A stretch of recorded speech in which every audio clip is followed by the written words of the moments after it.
Hello. রাত 2টা পার হয়েছে, তোর ফোন আমি বিজি পাইলাম। আরে ওই যে সবাই মিলে ভিডিও কলে বুঝছস, গ্রুপে কথা বলতেছিলাম। বল। তুই না আমারে কলাপোড়া খাওয়াস না। খোদার কসম বিশ্বাস কর। তোরা আমি বিশ্বাস করি না, ফোন বন্ধ কর। আমি ফোন বন্ধ করব কেন?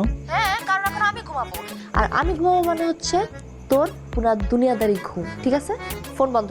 দেখ রণ, তুই কিন্তু খুব ভালো করে জানোস আমি হইলাম। আরে তুই হইতেছস অমিতাভ বচ্চন, একবার जो बोला देता है ওটা बोला देता है। আর ফোন বন্ধ করতে হয় মানে ফোন বন্ধ করতে হয়, এই তো। না তুই ইমরান হাশমি। আমি ফোনটা রাখার পর তুই ভিডিও কলে কোন কোন মায়ের সাথে কি করবি এটা না পুরো পৃথিবী জানে। চিন্তা কর, আমার 2টা আঙ্গুল সোজা করে আমি যদি কারেন্টের সকেটের মধ্যে ঢুকিয়ে দিই, তাহলে কি ঘিটা উঠবে নাকি উঠবে না? আরে তাহলে তো শক। এক মিনিট দাঁড়া, ওয়েট। তুই কি এখন কিছু করতে চাইতেছস? প্লিজ আচ্ছা ঠিক আছে ফাইন। ঠিক আছে, যে আমার বন্ধ হয়ে গেছে অলরেডি ফোন। হ্যালো, এই যে বন্ধ হয়ে গেছে, দেখ বন্ধ হয়ে গেছে।